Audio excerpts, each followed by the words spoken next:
What's up, guys? We're out here with iTzCali Tapas and Tequilas, and we got Sama, the general manager, and Steve Byers, my buddy and partner, here with us. And we're going to give you kind of a spotlight preview of the place, what's going on, and give you a little more background at all. So, Sama, you want to go ahead and tell the story of iTzCali and how it got started and some of the background of it? Definitely. So it's a little bit about Navid and Veronica.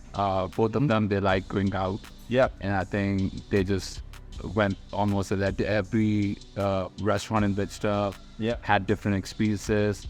So the concept of iTzCali came together, like all of the things that they like from different places, even like from a restaurant out of the States, out of the country as well. Sure.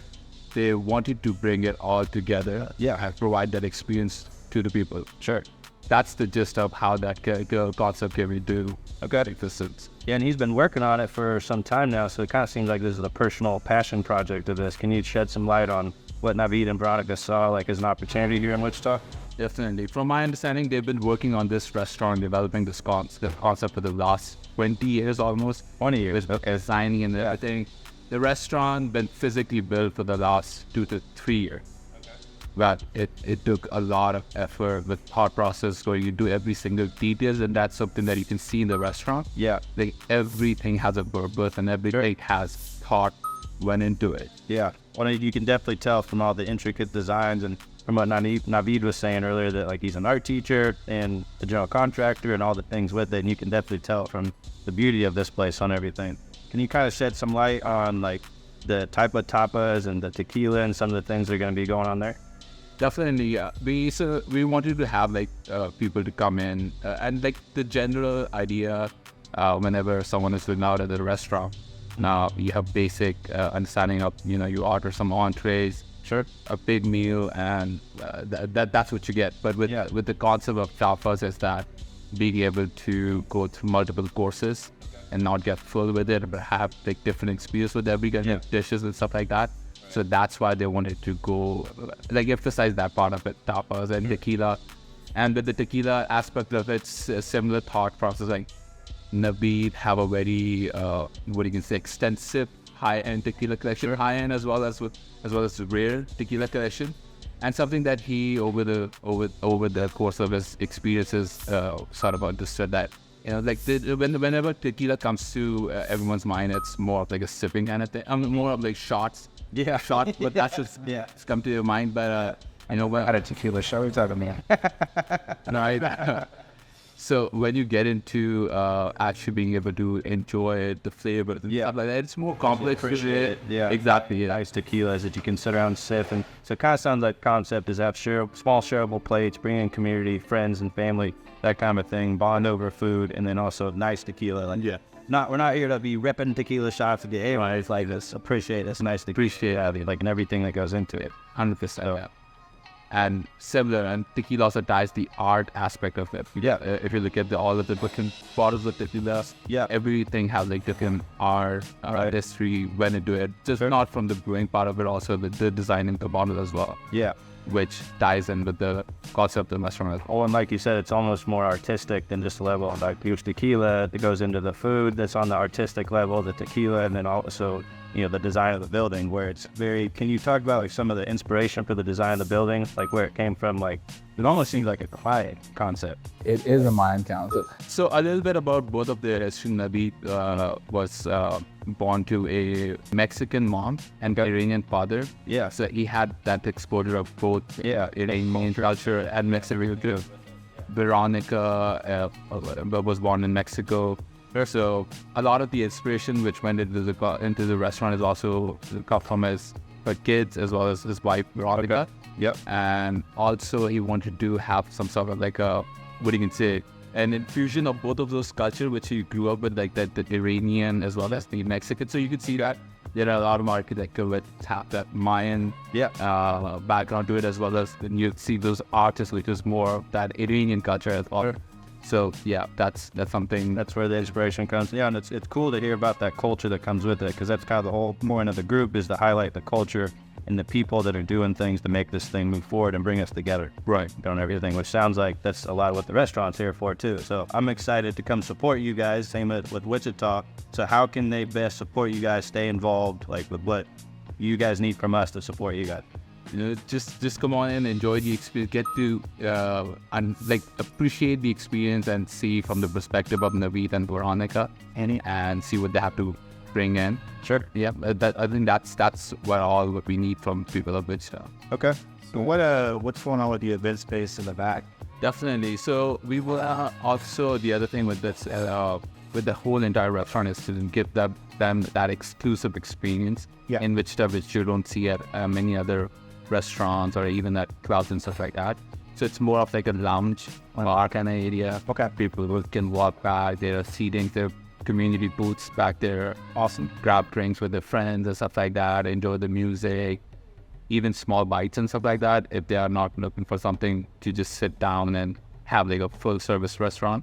We have something like that as well as our events, private parties, if they want to book out the space for that. So we have that available as well. Cool. That'd be awesome. Yeah. What in terms of seating, anything you be able to get back there for the events and stuff?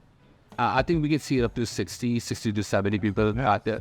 So it's a big enough space. We also have a patio as well. Okay, awesome. Yeah. So front patio, back patio, and then the end space. So and then the end space. Yeah. There you go. And the bathrooms, right? Those bathrooms are amazing. We should have highlighted the bathroom. Man, the bathrooms are the coolest bathrooms I've seen. Like, those things are awesome. You need to come here just to see the bathrooms. Right. Did it like some tequilas and then hit the bath? I mean, we have seating back there if you want to do that. Yeah. Well, I mean, what kind of one question I have is kind of what did we isolate this location in this area? Like, what about this location kind of caused this concept to come along?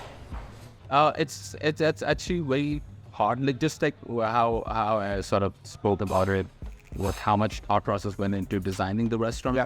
Yeah, it also about the restaurant because it's somewhere in the middle. You have hospitals over here, people who wanna come in on the lunch break, then you have downtown office over here as well, which is also not that far, right? As well as not far from any other kind of busy sort of location as well. So it's a good sense for it to be not as crowded. He also wanted to make sure that he's also, for example, Nabi wanted to make sure that people are also comfortable having enough parking space, because that's something that some of the restaurant I think I've seen that struggle with not having enough parking space. I don't think I do.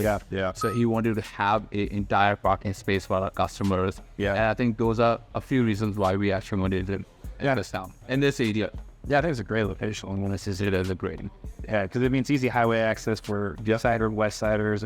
So it's nice and simple. It's a good central meeting spot to bring everybody together on. Yeah. And just not to ask, I don't know if it's a dope question, but what's the portrait on the bar? That's actually Veronica's grandfather.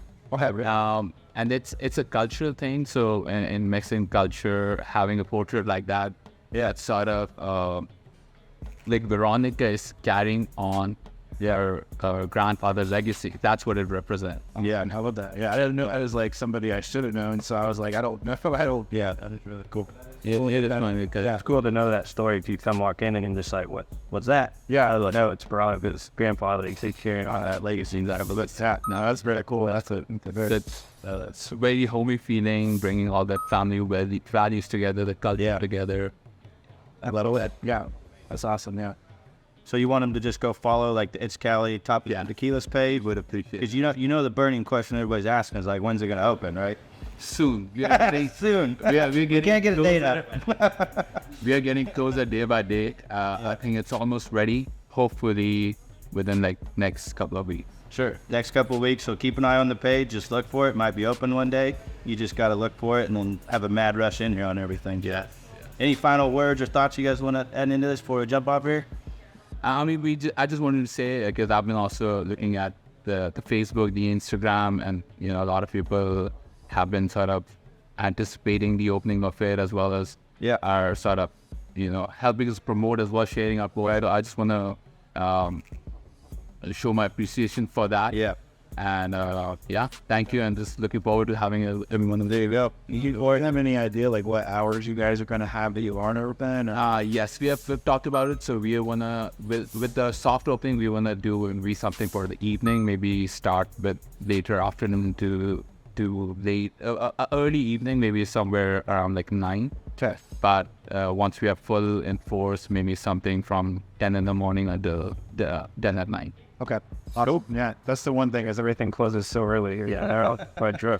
We might stay open late on the weekends. Cool. Just because of the vibe of this restaurant. It's a completely different ambiance at night. Yeah. Yeah, exactly. Yeah, I'll go to the same booth and have some tequila. Exactly. Yeah. Well, appreciate you telling the story. We look forward to being open and spending a lot of time and money here. Thank you for having us. But yeah, thanks for letting us do it. And come support iTzCali Tapas and Tequilas. Like it on their page, and we'll go from there. See you guys.